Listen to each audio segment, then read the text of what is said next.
It's time for America Outdoors Radio, the show that covers the outdoor scene across the U.S. of A. and the entire continent. Fishing, hunting, conservation, outdoor recreation, and great destinations. We cover it all every week. It's your country, your outdoors. Let's explore it together with your host, John Cruz. That February blast of Arctic air not only caused a lot of human suffering in the Lone Star State, but it also did some real damage to fish and wildlife populations too. From the Outdoor Daily News, we learned Texas officials are still assessing just how many fish died along the Gulf Coast during that extreme cold event, but a lot of spotted sea trout, red drum, sheep's head, gray snapper, snook, black drum, and tarpon, along with a number of non-game fish species, did not survive the freezing temperatures. While fish kills occurred along the entire Texas coast, the hardest hit areas appear to be the bay system south of Galveston Bay. And it wasn't just the fish that died off either. Exotic animals imported from Africa and other equatorial lands did not fare well at all with the polar conditions that gripped Texas. The Laredo Morning Times reports despite the best efforts of ranchers, animals like wildebeest, gemsbok, axis deer, and black buck, many of them succumbed to the cold. How bad was the die-off for these animals? Charlie Seal, president of the Exotic Wildlife Association in Kerrville, Texas, said, "We have over $2 million in animals that have been lost and another $500,000 in damage to the infrastructure." Here's hoping those Texas Gulf fish stocks rebound and that those ranchers, in the end, will be okay. This week on America Outdoors Radio, we're talking fishing, we're talking conservation, and we're talking about the business of fishing. Jared Higginbotham with Yakima Baits will join us to tell you about their world-famous rooster tail spinner. While most folks use it to catch trout, Jared uses it to haul in smallmouth bass too, and some of those smallies,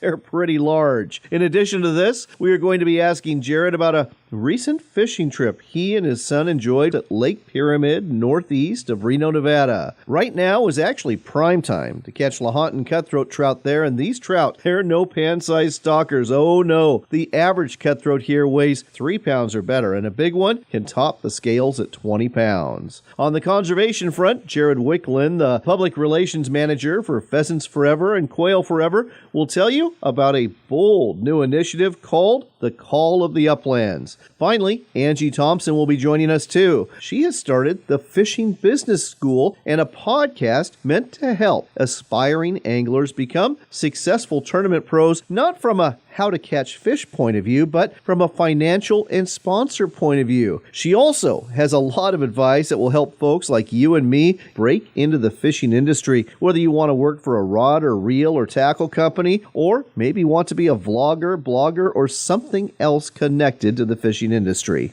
Next up on America Outdoors Radio, let's talk about a lure you've probably got in your tackle box and you probably use for trout. It's a spinner. It's the rooster tail spinner. It's made by Yakima Bait Company out of Granger, Washington, and it catches not just trout, but a whole lot more. With us here to tell you more about the iconic Warden's rooster tail spinner is Jared Higginbotham with Yakima Bait Company. Jared, it's great to have you on the air. Hey, my man, how you doing? It's good to hear from you. You know, I'm doing great, and the rooster tail has been a long-time favorite of mine for trout. I want to get into how to fish that for trout during these colder weather months. But before we do, I was on your website, and I couldn't help but notice that the rooster tail spinner has like 8 different records for different kinds of bass that it's caught.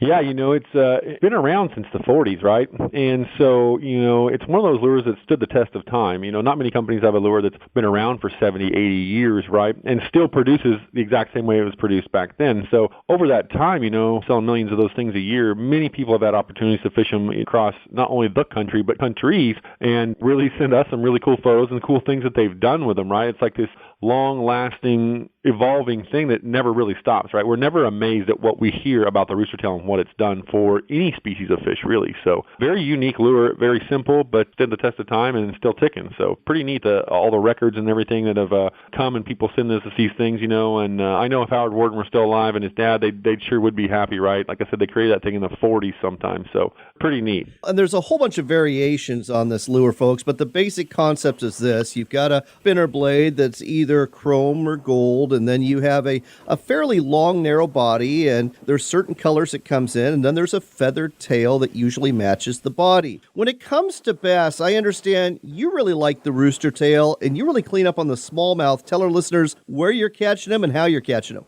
I fished the Columbia River a lot for smallmouth, and growing up in Yakima, Washington as a kid, right, you fish a lot of Yakima bait products anyway, and so some of our closest fisheries as kids, and my dad would always hand us rooster tails, right, and I've narrowed it down to over the years, and here I am 42. I've been doing this since I was, 3 years old, and I still, when I go down there, I'll take quarter-ounce rooster tails, and yellow coach dog or white are my two favorites, but, your standard colors, your yellows, your black, all of those work just fine, and I use the quarter-ounce, and like you mentioned, it has a lead body, and the lead body is, kind of sphere-shaped, but it's very small, very narrow, and so that gives you good castability, right, because of the shape of the body, and so you can cast that thing a long ways, and it's really a great search bait. And in the Columbia, you're in big water, and so you can search really fast. And there's actually 10 sizes of the rooster tail and 157 different colors. So you can pick any size or color according to, any of your water conditions. My favorite happens to be the quarter-ounce, and I just strictly use it like a search bait. If I'm off the bank, I just fan cast and help me search for those fish. And I have crazy amounts of success. Now, when I say crazy, I'm talking, some days, from 40 to 100 smallmouth a day. When you're fishing an inline spinner like that, that is a lot of fun. And everybody knows smallies are super aggressive, and pound for pound, they fight like a freight train. So tossing a spinner, not having to deal with rebaiting plastics, plastics getting torn up or whatever, and you're just constantly fishing is definitely a way to go. And for kids, and especially for kids, right? Like I hand my son one when he was little, and he fires that sucker all day, has a blast, hardly ever gets messed up, tangled up, and, just hammers fish. So it's just it's a great confidence lure for me through and through. What's the biggest smallmouth you've hooked out of the Columbia with a rooster tail spinner? 7.5 pounds. Whoa! That is. Now, folks, those of you listening today in Florida and Georgia are thinking that ain't nothing. But up in the Northwest, 7.5 pounds, that is the bass of a lifetime, especially for a smallmouth. Did you get it in or not?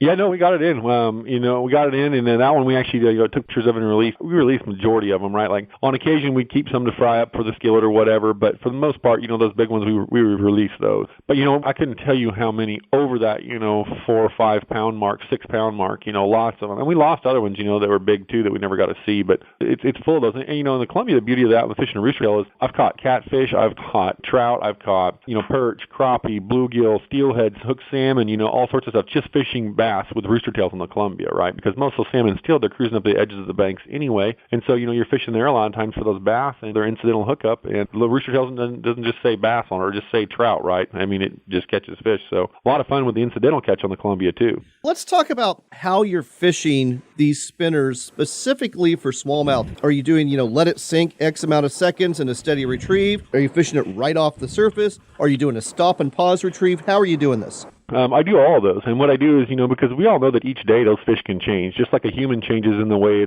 its daily habits are, right, as far as what it eats and where it goes, so on and so forth. So sometimes those fish change, and so I really do what my good friend Buzz Ramsey always tells me, he says, let the fish tell you what they want, right? And so my initial thought is I walk up to a bank, I pretty much start fan casting. Like I say, it's a search bait, and so I'll cast to my right, almost right off the bank, and then I'll slowly make, cast, across in front of me at different angles, and, see if I can find out where the fish are riding as far as if there's a dip or a drop-off or, what area of the water column that the fish are staging in. And once I catch a few fish, I'll fine-tune my pattern once I know where they're at. You know what I mean? Whether it's a slower retrieve or whether I cast out and use, the countdown method where I'm like, okay, 1, 1,000, 2, 1,000, 3, 1,000, 4, and then I start my reel so that the bait gets down deeper in the water column. Or, you can pause and stop it, and the rooster tail blade works at a lot of various speeds, and so it doesn't have to be retrieved really fast. It doesn't have to be retrieved really slow. You can mix it all the way through and still get a good result. And so, the colder the water, generally I like to slower the retrieve. The warmer the water, I kind of speed up the retrieve until it, breaks a certain barrier that the fish then become again lethargic due to the lack of oxygen in the water. It's the rooster tail spinner. It's an oldie but a goodie, and it's not just for trout, as you heard. Next time you're out smallmouth bass fishing or largemouth bass fishing, give it a try. I think you're going to be surprised by the results. Jared, if you wouldn't mind hanging around until the end of the show, I know you went on a great trip for big Lahontan cutthroat trout at Pyramid Lake in Nevada. Would you be willing to tell our listeners about that? Oh, for sure, man. That was a good one, too. Yeah, I'm a lucky guy, so I'm willing to talk fishing all day. All right. Stick around, folks. We've got more from Jared at Yakima Baits coming up on America Outdoors Radio.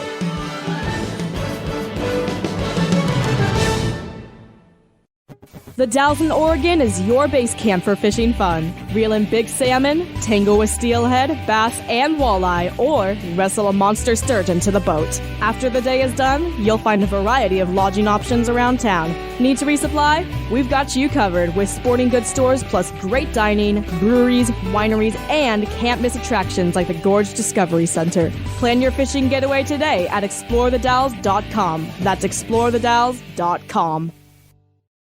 Campers, adventure seekers, hunters, and foodies. No matter the lifestyle, we can all agree on one thing. Great food and great people are worth remembering. At Camp Chef, we don't just make grills. We create each product knowing that a warm meal is always better when it's shared with those we love. Learn more about Camp Chef grills, smokers, and portable cooking equipment at campchef.com. That's campchef.com for a better way to cook outdoors. Immerse yourself in a complete Alaska wilderness experience through Sportsman's Cove Lodge. Up to 6 of you will spend a week in a beautiful waterfront log home in a secluded cove. Every day is a new adventure. Go on a guided fishing trip or haul in a bounty of shrimp and crab. Visit a Native American village where totem poles are carved. Go on a whale or bear watching trip and return back to your very own place at the end of the day. Find out more about the Alaska Wilderness Experience at alaskasbestlodge.com. That's alaskasbestlodge.com. Hunting and fishing are exercises in hope. Before you head into the woods, you hope to tag out on a deer you'll have to field dress. Before you make that first cast, you hope for a big fish to clean and fillet. When your hopes are realized, you'll need a sharp knife. Whether you sharpen that blade on a power sharpener in the shop or a manual sharpener in the field, Work Sharp has the tool for you. Look for Work Sharp products in sporting goods stores near you or online at worksharptools.com.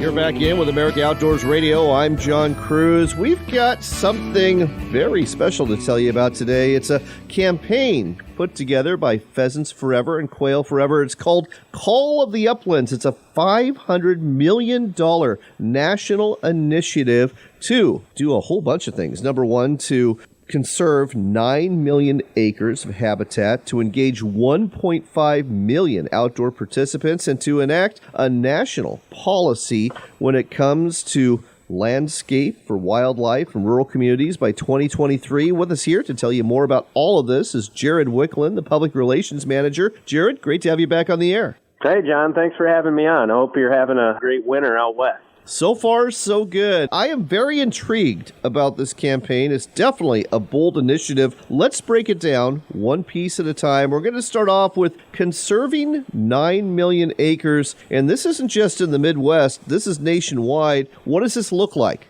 Yeah, no problem. I'll give you a little bit of the backstory in that, Pheasants Forever and Quail Forever, we've been a national leader for grasslands habitat conservation since 1982. And the Call of the Uplands National Campaign is really just a way to accelerate everything that we've been doing, along with some new programs and new initiatives to protect America's upland habitat at a rate which we've never done before. So when you go back in time, pheasants, quail, and the native grouse range of the United States have lost more than, just in the last decade, 53 million acres of grassland.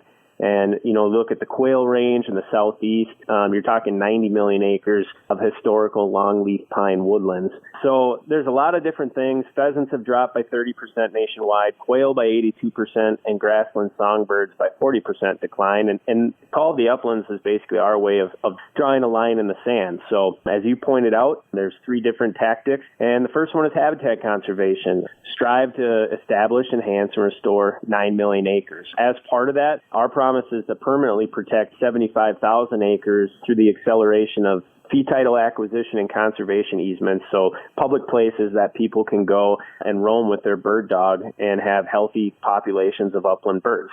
And the 9 million acres comes in a lot of different ways. We've got a very robust private lands program right now. If somebody goes and looks at our website under career opportunities, I think we've got about 15 biologist positions open right now. Partnerships are what are going to get us to the 9 million acres overall. And that's cut between private lands and public lands. They both serve their purpose for making world-class bird populations. And that's going to increase private lands technical assistance delivery. It's going to put more public lands on the map. We're getting ready to announce our first one. It's only 40 acres, but we're expanding a waterfowl production area in Montana. That's going to be later today. That's going to be announced. There's just some really good things coming of it on the habitat conservation side. Expanded Build a Wildlife Area projects have gone nationwide now, and all those different things can be read about on our website.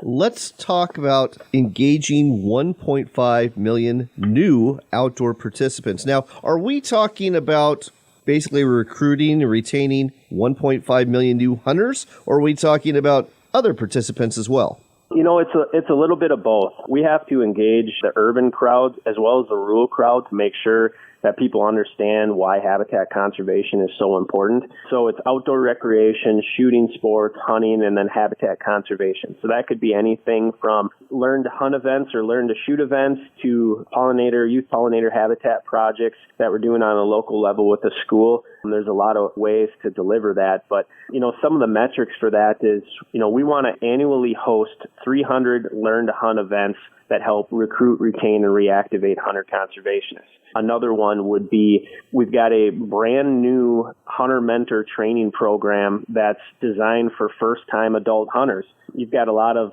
millennials and other age groups right now where people want to get outdoors and they want to discover what hunting and outdoor recreation is all about, but they don't have a mentor to do so. So our new hunter mentor training program, like I said, is going to be for first-time adults, and we want to expand that through 25 states throughout the country in the next year, which we're on pace to do that.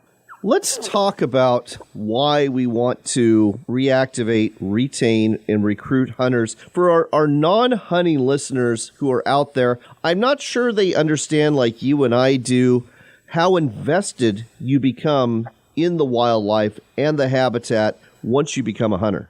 Yeah, to that point, hunters have always been called the original conservationists of the United States. And a lot of it comes back to that North American model of wildlife conservation, where when we get more people outside, buying ammunition, buying the things that they need to recreate and hunt, you know, buying firearms, buying licenses, those are the things overall that are impacting conservation at the highest level, because hunters are basically funding the wildlife habitat improvements across this country. And right now, we need more of them. We've seen a major decline in people getting outdoors. And I think it was in 2016, the U.S. Fish and Wildlife Service indicated that only 5% of Americans 16 and older hunted. And that number was projected to rapidly decline. You know, if there's any good things at all that came out of COVID and the pandemic we've been going through, it's the amount of time people had to reconnect with the outdoors. We saw license increases this year. We saw more people getting outside for the first time. I know from the upland side, we saw a lot of people that were trying pheasant hunting or other upland hunting for the first time. So if there's any saving grace, there would be that it helped people reconnect with the outdoors. And through our programs, we're going to continue to uphold that line and hopefully get more people involved in the outdoors, purchasing licenses, purchasing equipment, and helping to fund conservation in this country. All right. Well, we've got two legs of the three-legged stool covered here. Let's talk about the third one. And this is a little hazy to me. Enacting a landscape-level national policy for wildlife and rural communities by 2023. Explain what this means and how we're going to do it in 2 years. Yeah, no problem. So there's a lot of things on the advocacy side that are extremely important for sportsmen and women. The future of wildlife and wildlife habitat in this country can be rapidly altered with the stroke of a pen in Washington, D.C. or in state capitals. So policy decisions at the federal and state levels that create conservation options for private landowners and for public land, like VPA HIP, Voluntary Public Access and Habitat Incentive Program, to help create access programs on private lands for hunters. It's all bundled together to help fund programs that sustain healthy habitats and upland wildlife populations. So as part of our advocacy efforts, the first one is, you know, the big one that we focus on is the Farm Bill. There's a lot of different conservation titles in there, but the main one one that we try to influence the most is the Conservation Reserve Program. When we have solid Conservation Reserve Program or CRP acres on the landscape, we know that upland birds and other grassland wildlife respond in a very positive manner. You don't have to go back very far when we had 38 million acres enrolled back in 2007 when, some of these places throughout the country, South Dakota, Minnesota, were seeing their highest present numbers of rooster harvest, and that was at 38 million acres. So one of the things we're doing is we're pushing for an expanded Conservation Reserve Program acreage authorization. We want to hit 40 million acres or more.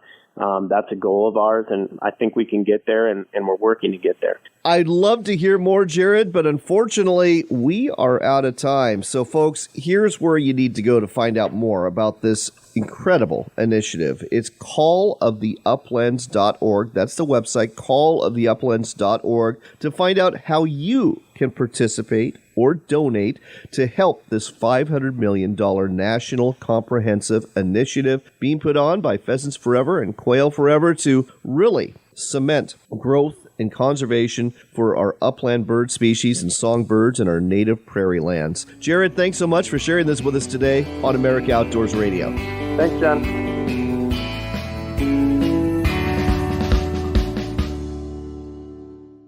Ready to step up to a quality-built rifle or shotgun that's a true classic? Check out Henry Repeating Arms, American-made. There's over 200 models to choose from in a variety of finishes and calibers for hunters and target shooters. Many of these are lever-action models with a look right out of the Old West. Don't be deceived, though. Henry Repeating Arms are modern, rugged, accurate, reliable, and have a lifetime guarantee. Find out more and order a free catalog today at henryusa.com. That's henryusa.com. Backcountry Hunters and Anglers is the voice for your public lands, waters, and wildlife. From the Canadian Yukon to the Florida Everglades, we're stepping up to conserve North America's public lands, defend our hunting and fishing traditions, and expand public access to the outdoors. Our outdoor heritage depends on sportsmen and women like you speaking up for the natural resources that sustain our way of life. Find out how you can get involved at backcountryhunters.org and become a BHA member today.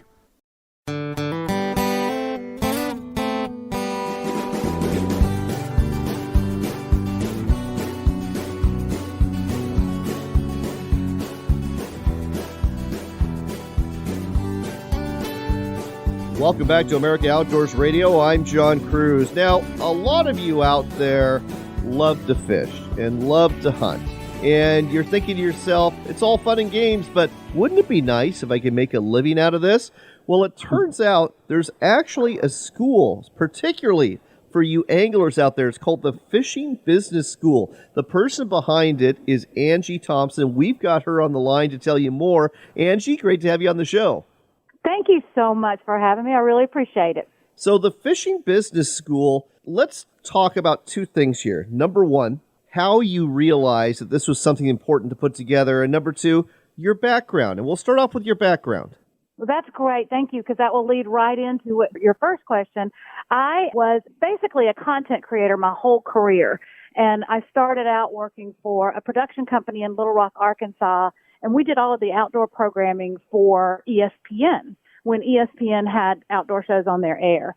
So we coordinated the outdoor block of programming for them and produced a lot of the content within the programming, and then also coordinated other producers around the country because it was a 4-hour block of shows on Saturday mornings called ESPN Outdoors. And so I was a TV producer for a long time, and then the owner of our production company, Jerry McInnes, ended up buying Bassmaster, and then I went to work for Bassmaster, and there I was the VP of events and sponsorships and also VP of sales at a later date. And when I realized that the fastest growing part of the fishing world is college and high school fishing, but a lot of the kids that were involved in that didn't really understand business. And I don't want to paint with too broad a brush here, but what I noticed anecdotally and what I talked with other people in the industry about was these kids were not taking a lot of business classes. They were drawn to things like aquatic management or wildlife management or those sort of things, marine biology,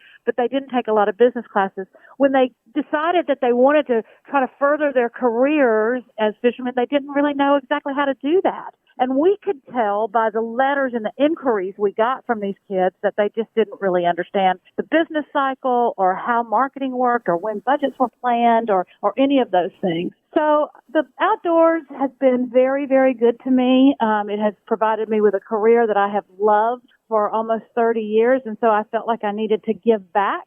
And this was the way I could do it, by trying to just kind of provide some very, very specialized information on how the business side of fishing works. And you do it in several ways. And folks, I'm going to steer you towards this website right now, fishingbusinessschool.com.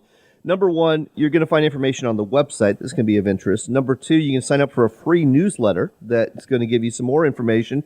Number three, Angie's got a great podcast with wonderful guests that's all about the business of fishing and the outdoors. So let's talk about that a little bit more, especially for those people listening today who have that dream of becoming a professional tournament angler, whether it's bass or walleye or any other species.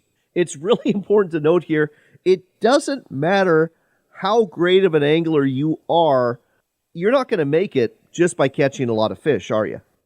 Some people do, but let me tell you something. You have got to be something really, really special to be able to pull that off, because the vast majority of pro anglers in any of those categories, whether it's freshwater, bass, walleye, even saltwater, the guys that really make, and girls that really make it work, they also understand that they have to support the industry and their sponsors by helping their sponsors promote and sell their products. And that is the engine that makes the sport of fishing run. And so what I try to do is bring on experts and high-profile leaders within the industry and talk to them about their approach and try to help people understand what they're looking for and why they do things the way they do, and really kind of just put a blueprint out there for somebody to say, okay, I know how to fish, I know how to learn how to fish better, but now I can learn how to manage the business side of fishing better. And the podcast is called the Fishing Business Podcast. You can find it on anywhere you see podcasts, and I also have a YouTube channel called the Fishing Business Podcast, or you can just Google it. What I've found, though, John, is that there are a lot of people listening that are interested in furthering their careers as professional anglers. There's also a lot of people listening who just want to get a job in the outdoors industry. Right. And so we provide some input for them, too. And listen, I understand. It's the greatest industry to work in.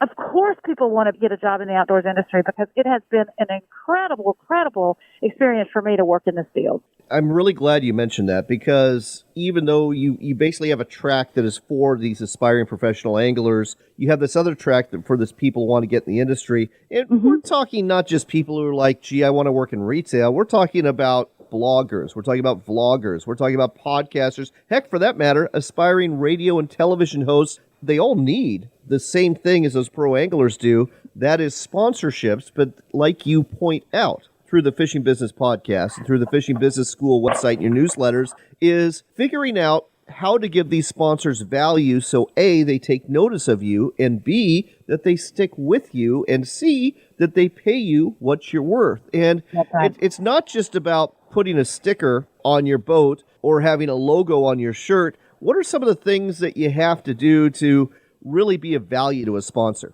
Well, it's funny that I get asked that question an awful lot, and especially by young people, again, who may not really have seen how business works. And they'll say, I've got a deal right now with a sponsor where he provides me products, but no cash.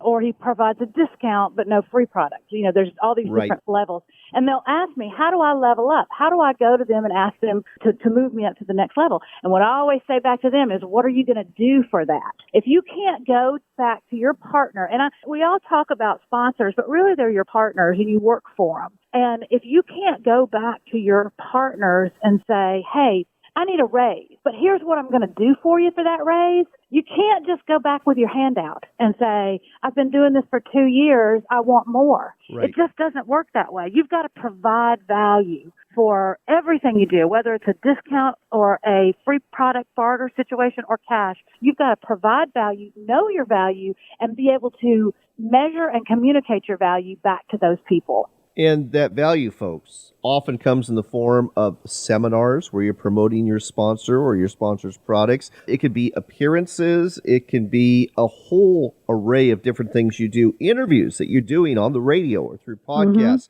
all sorts of ways to give your sponsor value. But like you point out, some of your podcasts, different sponsors want different things and have different expectations. Folks, you've really got to check out the Fishing Business Podcast. You've really got to check out fishingbusinessschool.com. Angie, you're doing a great job with this. Got about a minute left. Any parting thoughts for aspiring professional anglers or those who want to get in the outdoors industry?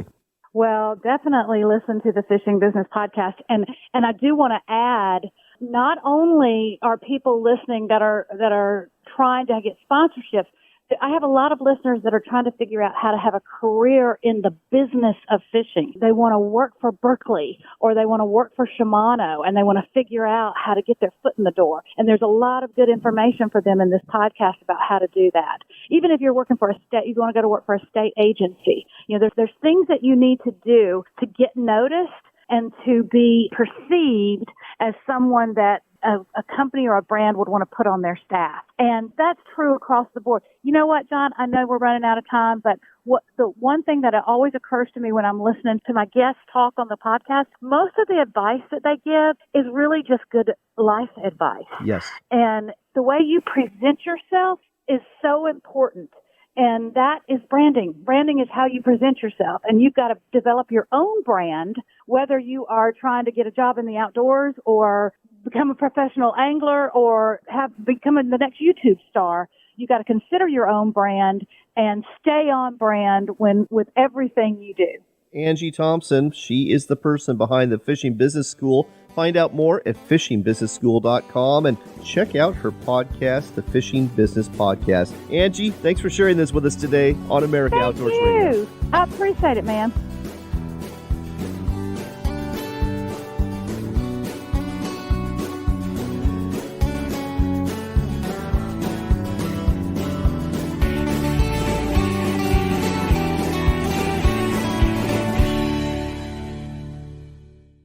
This portion of the show was brought to you by our friends at WorkSharp. They're the fine folks out of Ashland, Oregon, who make knife and tool sharpeners that you can use, whether you're hunting or fishing or camping or maybe in your shop, maybe in your kitchen, for all of the knives and tools you need sharpened every day when you work and play. WorkSharp tools can be found online at worksharptools.com, or you can find them in sporting goods stores and hardware stores all over our great nation. Just look for WorkSharp products to sharpen your knives and your tools, because nothing is worse than trying to get the job done right with a dull blade. The election is over, and this is not another political ad. But with the change in president, there is uncertainty. Uncertainty in the market. Will it be up or will it be down? Uncertainty on how the new administration will handle taxes for your retirement. A new report states that the Biden administration may take away key tax benefits to traditional retirement plans. But what if there was a better way? A way to save for retirement tax-free? We can help business owners, freelancers, and regular working folks get on track with their retirement without risk and without taxes. For more information, get your no-cost tax-free retirement income strategy guide now by calling 888-585-1615. That's 888-585-1615. Find out how sound investment principles can give you a retirement where you eliminate the spend down of your savings and create more income for your retirement tax-free. Call today and get the free guide, 888-585-1615. That's 888-585-1615. Call now, 888-585-1615. Why book at Sportsman's Cove Lodge?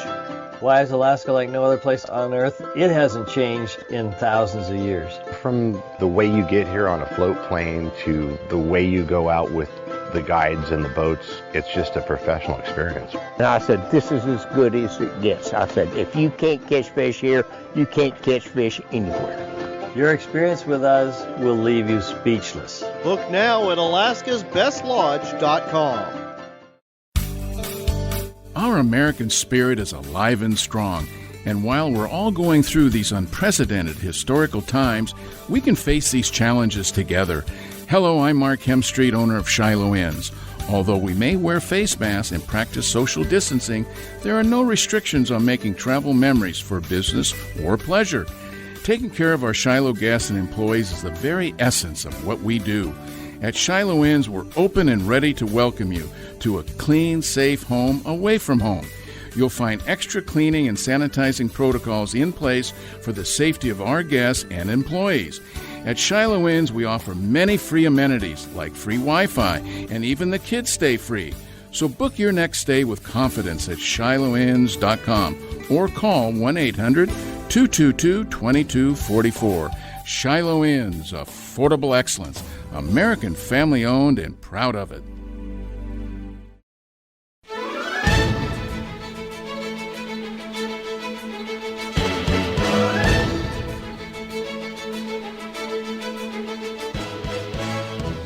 You're back in with America Outdoors Radio, and as promised, we've got Jared Higginbotham back with Yakima Bait Company. As you heard earlier in the show, he uses rooster tail spinners to catch all sorts of fish, to include smallmouth bass, but he recently went on one heck of a trip with his son to Pyramid Lake. Pyramid Lake is in Nevada. It's about an hour north and east of Reno, and it has a species of trout in it called the Lahontan cutthroat trout, and they get really, really big, and now is prime time to catch them. Jared, great to have you back on the air. Hey, buddy. Let's talk about this lake, this fishery. I have not been there yet, but it's on my bucket list. From everything I've learned, it's this just big, windswept body of water, but it draws huge crowds at this time of year. Tell our listeners more about the lake and the fish in it.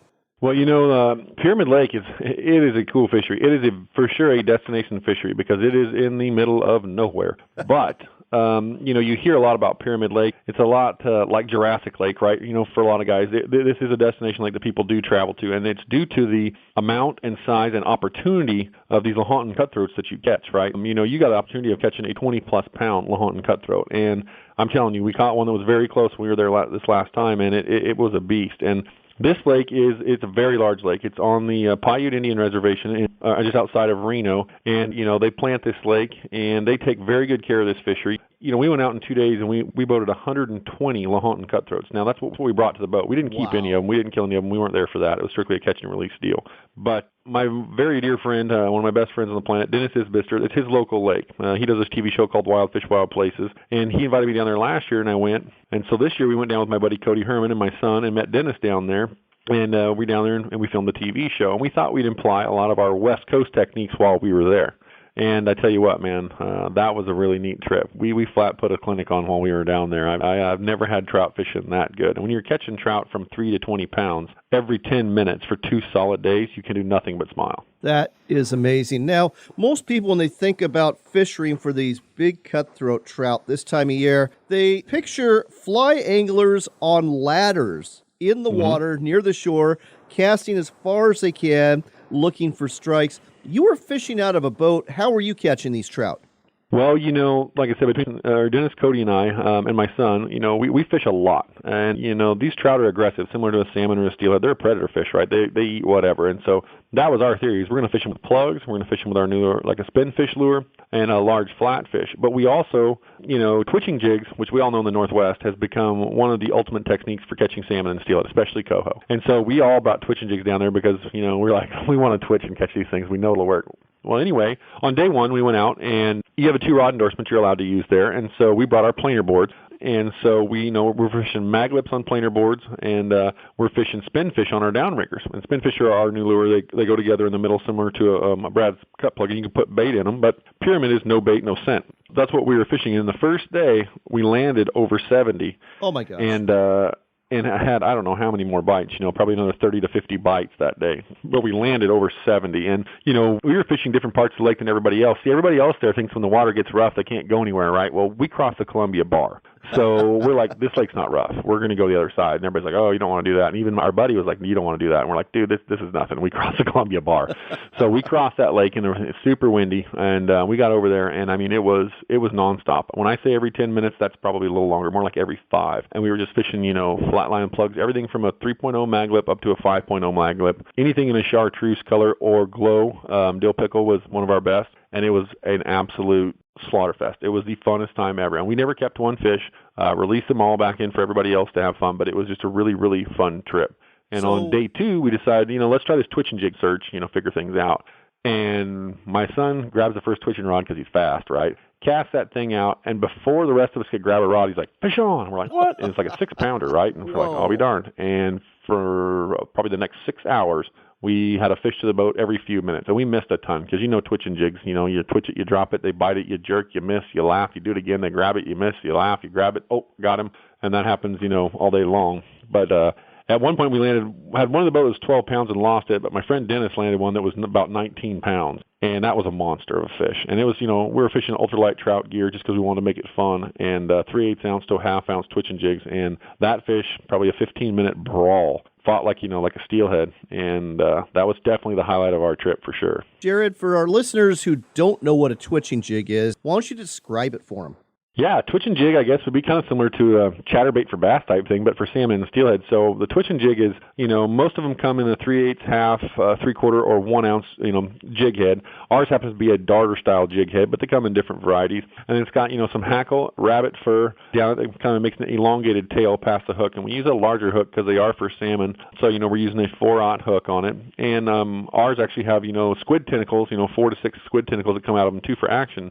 And the idea is, if you ever watch a crawdad or a mud minnow or anything, trying to skirt from rock to rock to stay hidden from predators, if you're ever walking through a creek or those things and you see those things hop up and jump down and hop up and jump down, that's what a twitch and jig does. So the idea behind the twitch and jig is you cast it out, and again, it's got this big body and this rabbit tail, and so it's a lot of movement as you move this thing through the water. You let it sink and it hits the bottom, and then you snap it up, real high in the air, and then you drop your rod tip down real fast. And so that jig is hopping on the bottom, and then you take up the slack with your reel. So every time you hop up and drop down, you're taking one crank on your reel, and that's hopping that thing across the bottom towards you. And, it's like anything else. Most fish don't hit on the rise, they hit on a drop. So as you're hopping, you drop it, you'll feel that line tick, or you'll see your line coil up like a fish grabbed it before it hit bottom, and boom, you set the hook, and it's on. And it's just a very fun method. It's a very involved method. And so, for those guys that don't like trolling or doing those things, they want to be involved, direct, connect to fish. It is a very, very prized method and, growing method that we're never going to see go away, and very, very effective. Again, Dennis fishes all the time. He's never seen anybody twitch jigs on it, and he thought we were crazy.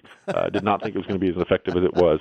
But I guarantee he's going to be out there twitching jigs here pretty soon. Well, it definitely sounds like you did put on a clinic for all the locals out there. Folks, you got to check out this fishery, Pyramid Lake in northwest Nevada. It does offer the opportunity to catch a cutthroat trout of a lifetime. And if you're looking for lures to use, whether it's the mag lips or a twitch and jig or more, just go to yakimabait.com. They've got a huge selection of lures and baits that'll work for not only LaHunt and cutthroat trout, but salmon, steelhead, bass, and a whole lot more. Jared, thanks for sharing this great adventure with us today on America Outdoors Radio. Thank you, man. I appreciate you having me. We've got one more news item for you today from Southwick Associates, who surveyed 15,000 hunters to find the most purchased brands of gear in 2020. Here's some of the highlights from their report. The most purchased traditional rifle was made by Savage. When it comes to handguns, that was Smith & Wesson. Handgun ammo, that belongs to Federal. Shotgun ammunition, Winchester was bought more than any other brand. As for broadheads, that would be those broadheads from Rage and Muzzy. Binoculars, Vortex came out on top. And as for apparel, in terms of camo patterns, Mossy Oak took top honors. The most purchased trail cameras, those were from Wild Game Innovations, and game calls were from Primos. As for hunting knives, Buck Knives came out on top there, and when it comes to gun cases, the most purchased brand was from Allen.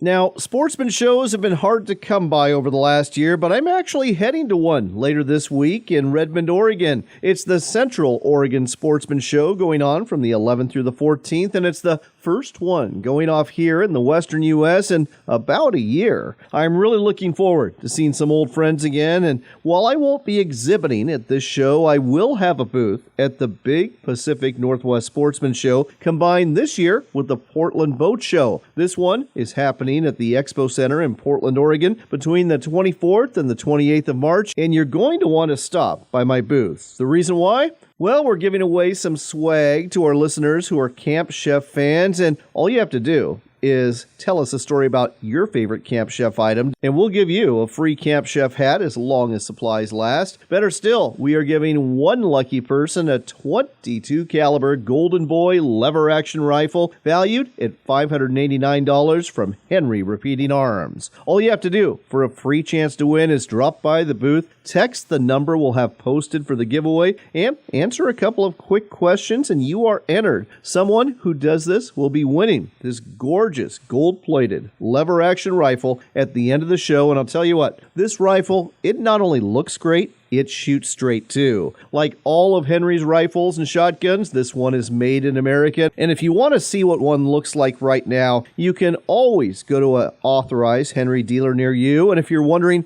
where those are, just go to henryusa.com. Check out where the dealers are and check out the Henry Golden Boy rifle. And don't forget to ask for your free catalog and free decals while you're online there. And if you have any questions at all, just ring up the award-winning customer service staff. They'll be happy to help. That website again, henryusa.com, and I'm looking forward to seeing you in about 2 weeks at the show. It's time to wrap things up, and I did get to go fishing this week with my best friend, and let's just say I got skunked and schooled by my fishing partner. It was that kind of day. But you know what? My buddy, Rusty Johnson, and his wife, Lisa, they bought me dinner, and best of all, I was out fishing. Here's hoping you get to go fishing with a friend too soon.